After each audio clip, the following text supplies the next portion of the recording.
Bismillahirrahmanirrahim. Assalamualaikum warahmatullahi wabarakatuh. Sahabat-sahabat yang saya hormati sekalian. Kali ini saya ingin memberikan pandangan dan respon saya terhadap satu tulisan yang dinukilkan oleh Presiden PAS Tan Sri Tuan Guru Haji Abdul Hadi Awang, yang lebih tepatnya semalam pada 16 Jun 2025. Beliau menulis di dalam artikel panjang itu seperti biasa adalah dengan tajuk Malaysia ke arah mana madaninya. Namun sebelum daripada itu, seperti yang diumumkan oleh anak anda Presiden PAS bahawa beliau pada hari ini 17 Jun 2025 akan menjalani satu prosedur perubatan yang mungkin berkaitan dengan kesihatan beliau. Sebagai seorang Muslim dan mukmin, kita sama-sama mendoakan agar beliau diberikan keafiah dan kesihatan yang baik, dan dapat kembali memberikan sumbangan yang baik kepada agama, bangsa dan negara. Ia merupakan satu ingatan kepada kita, setajam mana pun pertembungan politik, setajam mana pun pertembungan pandangan, hak seorang Muslim itu tidak boleh dikurangi. Sekiranya kita tidak mampu untuk memberikan kata-kata yang baik, maka diam adalah pilihan yang kedua berbanding dengan perkataan-perkataan yang tidak selayaknya untuk diberikan kepada Muslim yang lain. Berbezalah pandangan, berikanlah pandangan yang berbeza kepada pihak-pihak yang mungkin kita perlu berbeza, namun jangan melampaui batas, kerana Nabi SAW melarang hal tersebut dalam hadis yang sahih. Antara lelaki yang paling dimurkai oleh Allah apabila bermusuh, dia akan melampaui batas. Baik, kembali kepada artikel yang ditulis oleh Tuan Guru Tan Sri Abdul Hadi Awang dalam tulisan beliau, iaitu beliau membawa beberapa ayat Al-Quran. Seperti biasa, mukadimah beliau akan panjang, sehinggalah sebelum beliau ingin menuju dan mengkritik kepada isu-isu politik, beliau membawa perkataan Al-Imam Ibn Khaldun dalam kitabnya yang terkenal Al-Muqaddimah, iaitu Al-Insanu Madaniyun Bittaba', tabiat fitrah bagi manusia itu adalah bersifat madani, yang beliau bawa iaitu dengan maksud bermasyarakat tidak boleh bersendirian. Dan hal itulah perkara yang kita tahu, dan sebenarnya tiadalah masalah yang besar. Dan untuk mengkritik konsep madani itu sah-sah sahaja, kerana ia datang daripada pemikiran dan gaya oleh seorang manusia juga, yang ketika ini adalah Perdana Menteri Malaysia, iaitu Yang Amat Berhormat Datuk Seri Anwar bin Ibrahim. Namun untuk menggunakan perkataan, tuan-tuan boleh lihat, saya kongsikan, ini adalah ringkasan dia yang diletakkan di saluran-saluran media, khususnya di Twitter ataupun X. Apa yang disebutkan oleh admin itu mengambil daripada tulisan Presiden PAS. Islam menetapkan hala tuju madaninya berdasarkan ta'rif Islam sebagai ad-din, bukan sekadar agama sahaja. Dalam bahasa lain, hanya Islam satu-satunya jalan dan menolak segala jalan yang lain. Bukan hanya Malaysia sahaja yang bersifat madani.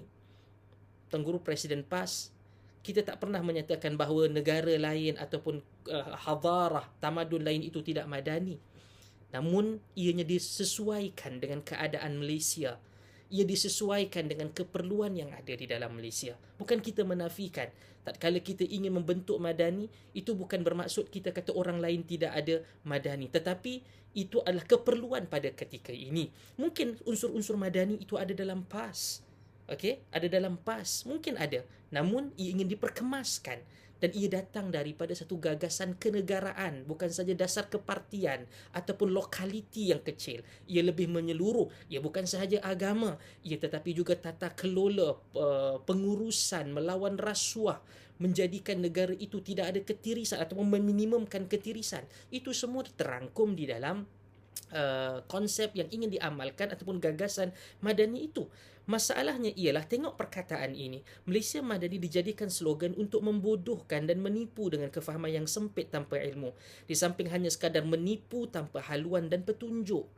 Setelah pilihan raya yang ke-15 pada November 2022, alhamdulillah kita dapat melihat, bukan kita katakan ada kesempurnaan telah pun baik semuanya dalam kerajaan madani ini ataupun kerajaan perpaduan ini, tetapi kita dapat melihat bagaimana kenaikan pengiktirafan dunia terhadap ekonomi, pencapaian dalam Malaysia itu sendiri. Kerana ia bukan satu tindakan untuk membodohkan. Ia islah, reformasi dan pembaikian yang ingin dilakukan. Kata Presiden PAS ini, slogan itu juga disempitkan sekadar secepis bumi kecil Malaysia di dalam dunia yang luas menjadikan rakyat terlaksana katak di bawah tempurung. Yang ini adalah satu konotasi yang menggemparkan saya. Kenapa tulisan ini dimasukkan ataupun konotasi perkataan itu dimasukkan? Sudah tentulah Malaysia Madani itu kerana kita dapat memerintah Malaysia. Kita bukan dapat memerintah Indonesia. Kita bukan dapat memerintah Singapura. Kita bukan khalifah ataupun khilafah yang menjalar daripada barat ke timur, utara ke selatan. Tak. Kita adalah ataupun kerajaan ini di bawah pimpinan Yang Amat Berhormat Perdana Menteri itu Perdana Menteri Malaysia, bukan Perdana Menteri Malaysia, Brunei, Singapura dan Indonesia. Tak. Sebab itulah konsep itu ingin diterjemahkan, dilaksanakan, diperkasakan melalui ruang lingkup pentadbiran Malaysia. Maka dipanggil Malaysia Madani. Takkan kita duduk di Malaysia, tiba-tiba ini adalah Malaysia Indonesia Madani. Sudah tentu akan menjadi bantahan, dihantar nota bantahan daripada kedutaan Indonesia kalau kita gunakan dengan sewenang-wenangnya. Maka saya katakan bahawa slogan ini disempitkan hanya di bumi kecil Malaysia. Namun capaian daripada pemikiran, empati Malaysia Madani itu mencakup sampai ke Gaza, sampai ke Palestin, sampai ke tempat-tempat yang lain yang kita bicara tentang hal tersebut. Bermaksud ia bersifat lokal tetapi capaian coveragenya itu adalah bersifat global. Maka tak benar untuk menyatakan pembodohan dan hanya sekadar kepada tempat yang sempit. Betul, kerana pelaksanaannya mesti di Malaysia. Kita tak boleh laksanakan itu di negara lain di luar daripada lokaliti ataupun hudud sempadan luar daripada Malaysia. Saya tak faham kenapa tulisan itu masuk dan muncul di sini. Madani, kata beliau, yang sebenarnya ialah Islam wajib berkuasa memerintah urusan manusia. Adakah kafir sekarang ini yang memerintahnya? Adakah yang cuba dikatakan bahawa Perdana Menteri, timbalan Perdana Menteri yang dua itu adalah bukan Islam? Adakah Islam itu sudah pun terhilang, terhapus, terhijab di Malaysia? Betul, ada ruang untuk pembaikian, ada ruang untuk penambahbaikan. Ada. Tapi bukan itu bermaksud daripada 10 perkara ada kekurangan yang satu, semuanya habis. Adakah Islam itu hanya pada pandangan PAS, Presiden PAS ini hanya kerana hudud? Hanya kerana hudud tidak ada, maka seluruh daripada unsur agama itu maka hilanglah seluruhnya. Tak benar, itu melampau.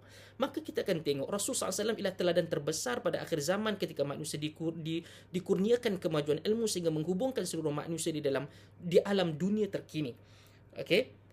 Disebutkan di situ dalam peranggan terakhir bagaimana ciri pembinaan kota Madinah yang asalnya Taibah, membina kekuatan Islam dengan perpaduan berlandaskan akidah atau iman. Saudara-saudari, hal ini yang cuba untuk ditohmahkan. Walaupun ia dibenarkan, berikanlah detail dia yang kat mana yang hilang wajah Islam, yang hilang penguasaan Islam, yang tidak ada, yang kononnya berlaku di bawah kerajaan Madani ataupun konsep Madani itu tidak pun disebutkan. Seperti biasa, tuan-tuan dan puan-puan, saudara-saudari akan tahu bagaimana komentar saya terhadap setiap satu, kebanyakan tulisan Presiden PAS itu. Caranya sama, dia baling batu di sembunyi tangan. Dia takkan pergi kepada detail. Sebab dia tahu kalau dia pergi kepada detail, kita akan ribat, kita akan buktikan apa yang dipilih itu sebenarnya adalah satu kesilapfahaman ataupun kesengajaan bagi mengubah pandangan masyarakat ataupun pembaca yang diingin sampaikan itu. Dan kalau nak disebutkan tentang Islam, PAS juga menggunakan slogan-slogan itu. Adakah bermaksud membangun bersama Islam, orang lain tidak membangun, hanya tempat itu sahaja di Kelantan? Tak kala ia digunakan di persekutuan dengan Madani itu, ada ruang untuk berikan pandangan, berikanlah. Tapi jangan sampai kepada tahap menafikan, sehingga menafikan wujudnya usaha dan pemperkasaan Islam itu di Malaysia. Lihat di bawah PAS. Ketika mana PAS berada di kerajaan Putrajaya, persekutuan 33 bulan. Kalau nak dikatakan begitu, adakah tatkala judi, cabutan khas judi itu yang daripada 8 menjadi 20 ataupun lebih daripada double, itu bermaksud PAS juga telah pun menghilangkan nilai Islam? Kita kata mungkin ada kelemahan PAS di situ. Tetapi jangan dengan mudah, dengan memblanketkan, mentakmimkan ada satu kesalahan diubah ataupun dihukum sebagai rosak ataupun tiada nilai Islam sama sekali. Maka artikel ini yang dikeluarkan semalam 16 Jun adalah satu artikel yang sangat berniat tidak elok dan sangat berbaur permusuhan berbanding ingin memberikan ilmu dan juga teguran yang baik. Saya doakan Tan Sri Presiden PAS lebih sihat, dan saya doakan juga untuk kurang daripada menulis perkataan-perkataan yang tidak tepat ini, yang akhir sekali hanya menimbulkan kefahaman-kefahaman yang salah. Wallahu alam, jumpa lagi. Assalamualaikum warahmatullahi wabarakatuh.